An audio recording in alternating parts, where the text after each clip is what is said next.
Tonight on Connecticut's news station, dangerous drinking trend. We'll look at how something called Borgs moved from TickTock to causing major problems on college campuses.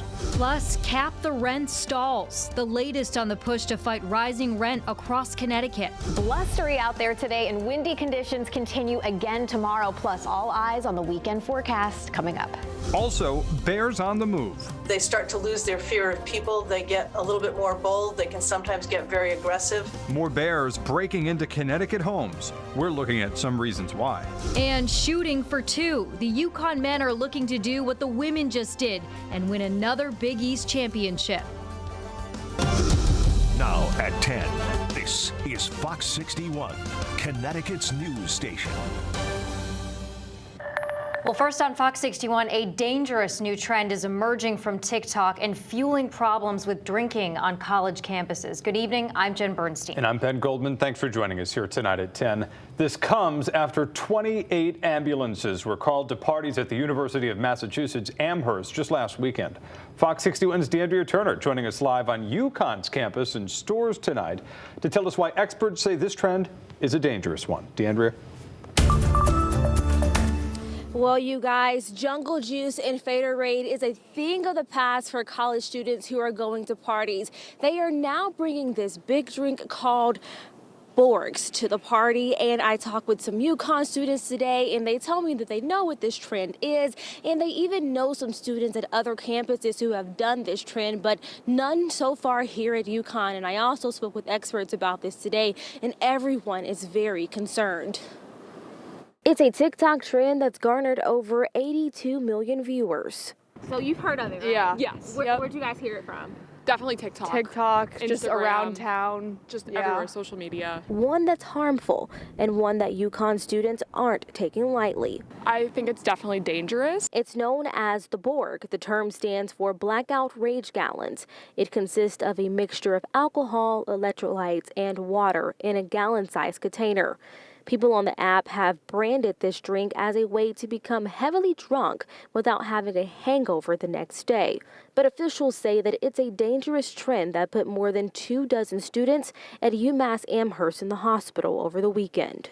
Yeah, it's pretty scary. We know some people at UMass, so I hope they're all right. Yeah. You know, it's so much alcohol. Way too much. Quinnipiac professor John Powers says TikTok and other social media platforms add an extra layer of peer pressure. The pressure to stand out in millions and millions and millions of posts on a daily basis can lead to things like this. UConn student Ian Barker agrees. Yeah, TikTok definitely adds to it. Lots of videos on there encouraging the stuff. So, and then it can be a lot of pressure. Professor Powers also says that TikTok's algorithm plays a role in this too.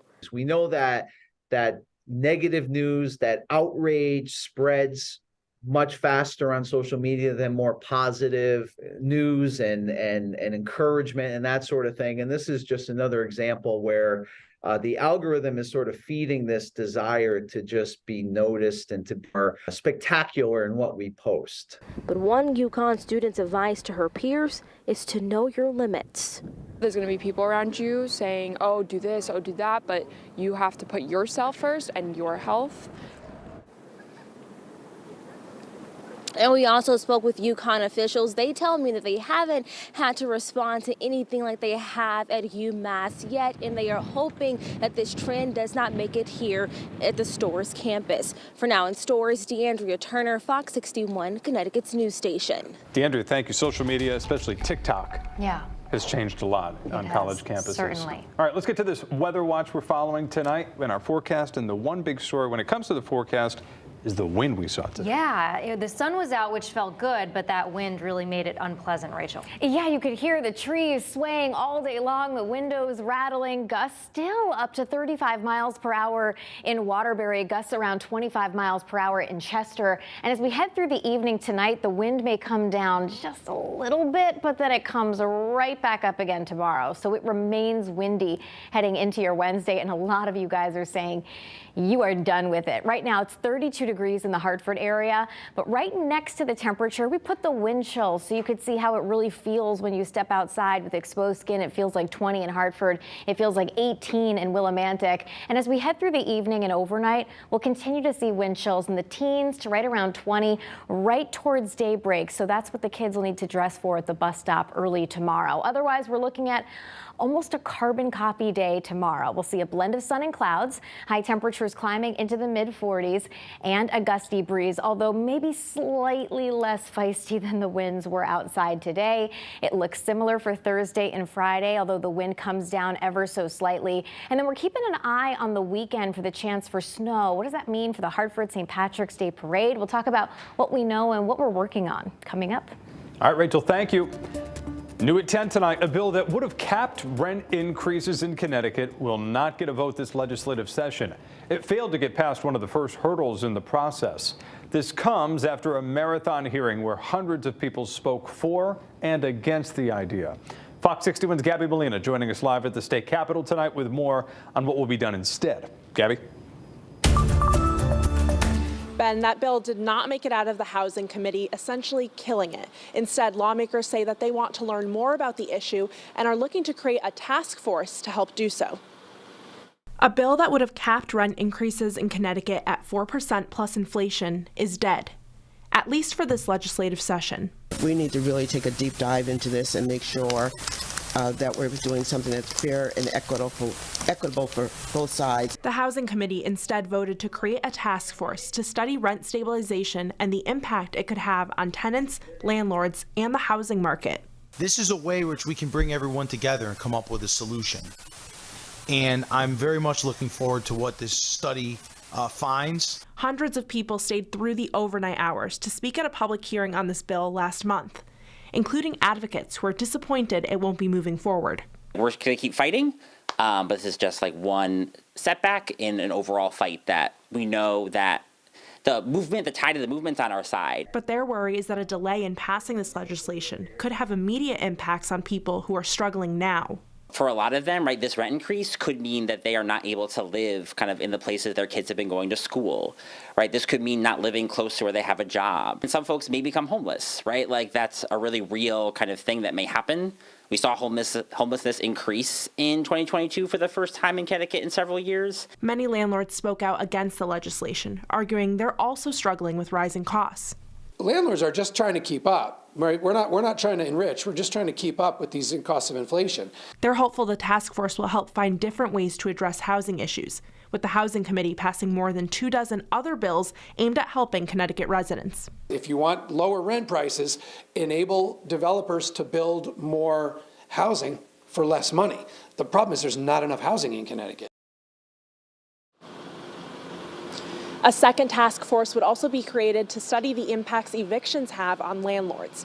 Live at the state capitol, Gabby Molina, Fox 61, Connecticut's news station. All right, thank you, Gabby. Well, new tonight, an update to breaking news that we brought you last night at 10. We now know the name of the person who was killed in a crash in Bridgeport. Police identify her as 24-year-old Chelsea Torres from Seymour.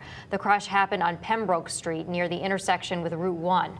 Torres was rushed to Bridgeport Hospital, where she was later pronounced dead. We are following developing news tonight as a CCSU student is facing voyeurism charges after allegedly watching two female students in the shower. All of this happened in January.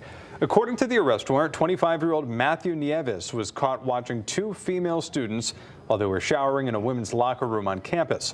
The warrant says that the victims told their swim coach, and the coach followed Nieves and took photos of him and then shared those photos with police. The university says it does not comment on a pending investigation involving a named student. New details from a deadly hit and run in Stonington. Police have released the name of the victim, saying he's 69-year-old Gary Piver of Stonington. A driver struck him with a car while Piver was riding his bike. It happened Monday night on South Broad Street. The driver sped off, and police are now looking for the driver of the dark gray Toyota SUV. We now know the names of the two people killed in a crash in Waterbury Sunday night. Police have identified the victims as 22-year-old Storm Clinton and 24-year-old Deshaun Ortiz. Both are from Waterbury. Police say Ortiz lost control on Long Hill Road, causing the car to hit two cars and a house. An arrest has been made in connection with the deadly stabbing in Bolton back in October. Robert Robbins was taken into custody yesterday. He's accused of stabbing 39-year-old Travis Terry at an apartment on Boston Turnpike back on October 11th. Robbins is being held on $100,000 bond. We have much